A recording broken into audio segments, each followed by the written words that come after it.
and brain fog. So, can your chair actually contribute to lack of focus and spinal, that is back and neck, and nerve pain? So, let's discuss this in today's video. Now, as an executive mom, when you are juggling the responsibilities of high pressure meetings, deadlines, endless to do lists, really, at home, at work, etc., you don't have time to deal with a nagging back pain or stiff shoulders or mental fog or that lack of concentration or focus that makes even the simplest of tasks seem very overwhelming. And yet, day after day, you may find yourself struggling with these discomforts, this brain fog, this exhaustion or fatigue. And often we don't realize, I mean, we're looking into the different reasons why this is happening, but often we don't realize that it could actually be the chair that you're sitting on for whatever 5, 8, 12 hours that you're sitting at work. And it could be the hidden cause of pain and lack of focus. And in today's video, let's discuss a little bit more about how your chair or your sitting surface can contribute to pain, that is spinal and nerve pain and lack of focus, which is also called brain fog or mommy brain. And I will also share some tips with you as to what you can do about it. Okay. So, for those of you who don't know me, my name is Swati. I'm an executive mom power coach. I help moms of younger kids who work in high stress executive jobs to manage their spinal, that is back and neck, and nerve pain despite low energy levels and brain fog. Exactly what we are going to discuss in today's video. Now, I do all of this by giving you simple exercises, some easy lifestyle modifications, some tips and tricks that have helped me in my own pain and adrenal fatigue journey. Those of you who are familiar with adrenal fatigue would know it has many, many symptoms. However, the ones that I suffered from were lack of focus and low energy levels, and that's the ones that I talked to you about. And yeah, and let's get into the topic for today without taking more of your time because hey, we're moms, we're busy people, right? So let's let's discuss today if your chair can contribute to brain fog, that is lack of focus, and spinal and nerve pain. Now, many executive moms we spend hours sitting, whether it is at a desk, in meetings, in calls, or maybe you're traveling for work and you're sitting for hours at an end. But if your chair is not supporting you properly, or even if you have a fancy ergonomic chair and you do not know how to use one, it could lead to a lot of issues, including poor posture, spinal misalignment, even a decrease in your productivity. Now, let us discover more as to how the chair can affect your body and of course your mental fatigue or lack of focus. So I'm just looking at my notes here. So yeah, the very first one is slouching. If you do not have a proper supportive chair, you can get into this slouched position, and that can of course lead to back and neck pain. We all know that, right? So if your chair lacks, say, a lumbar support, your lower spine will be rounded, and your spine is like building blocks on top of each other. Once, think about it as a a big Lego tower. If your kids have built a Lego tower ever, and the Legos at the bottom of the tower are say in a rounded shape or they're not stacked properly, obviously it's going to affect the rest of the tower as well. The same goes for your spine. Now, if your lumbar spine is not sitting in a correct alignment or a correct position, it's going to affect your thoracic, your that is your mid back, your upper back and neck, etc. And when we are slouching, most of the times we also slouch at our thoracic spine. So your slouching is not just at the lumbar spine. So you're not rounded at just the lumbar spine. It's usually your thoracic or your mid back area also that goes into this slouch position. The moment I slouch, if you noticed, my shoulders got rounded here. So my upper back is also rounded and I poked my neck out. So this is me sitting in a good posture and this is me slouching and my neck protrudes out. So, do you see how one part of the body is affecting another? And this is all because you are not sitting properly in that chair. Maybe your chair lacks a lumbar support. I mean, I'm just trying to give you an idea of how your chair can contribute to that poor posture, which will contribute to your pain. And of course, if this misalignment continues for a long time, misalignment of the spine, it can lead to chronic aches and pains. It can lead to nerve pains. It can even go to cervicogenic headaches. If you're not familiar, cervicogenic headaches are the headaches that originate in your upper cervical spine. So if you look at your hairline, right at the bottom of your head here, where it joins the neck, to the middle of the neck. These are your first three to four cervical vertebrae.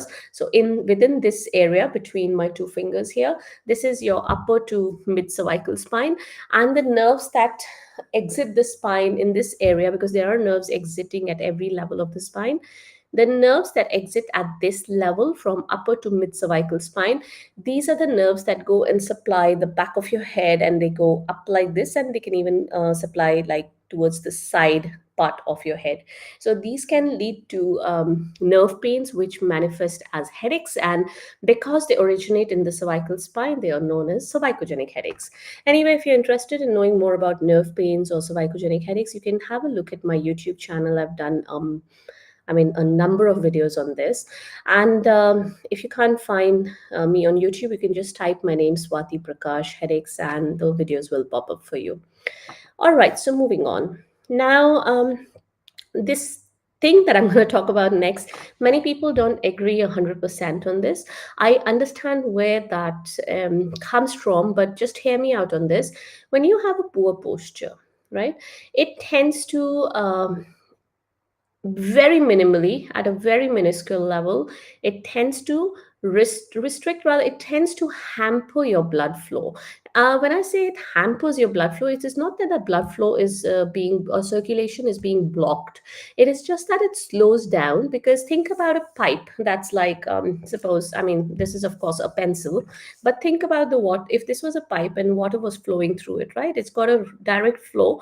But if this was bent or kinked, the water would still flow through, but there will be a reduced pressure, or a reduced or like there is a reduction in that flow of the water through that pipe.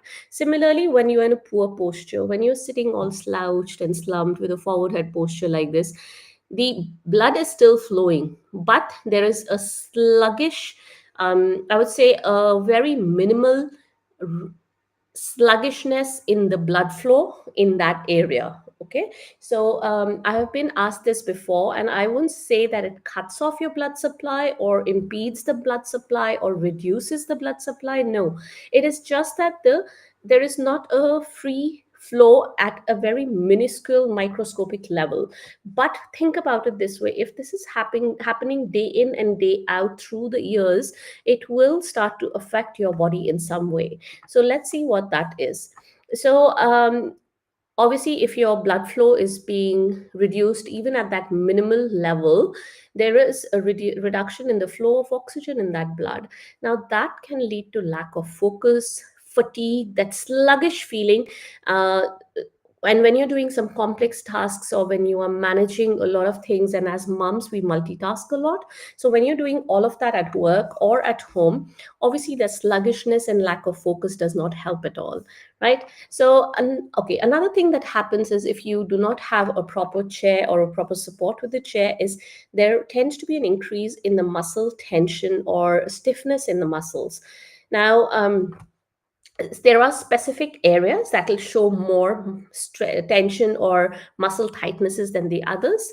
That is your neck and shoulder area, the front of your hips, your spinal area. So these can often trigger discomfort that will cause you to distract from your work, making it difficult for you to stay productive throughout the day, right? So if you are there are a lot of things, that other things also that happen, like you can have compression of the nerves as well, because your chair is not supporting you in a proper posture. You might be in a slouch posture, and that can lead to nerve compression or nerve pains, which can manifest as tingling, numbness, burning, etc. Now, these are a couple of examples of what happens when you do not use a chair that supports you in a proper posture. However, what can you do about it?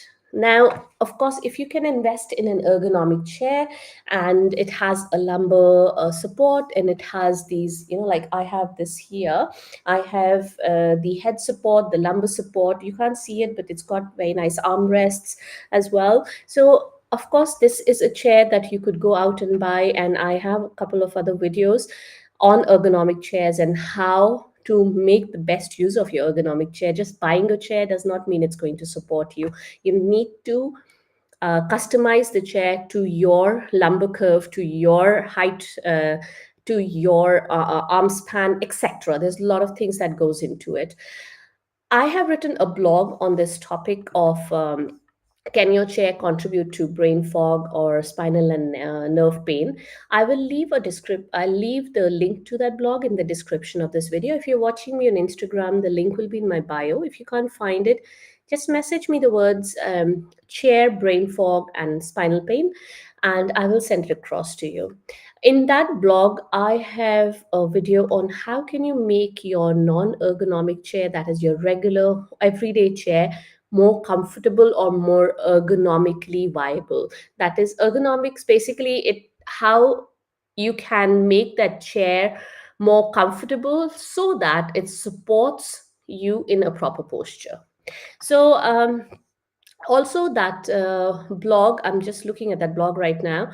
Also it has a free guide for you, and that guide basically tells you about how to just give me a second, it's right here.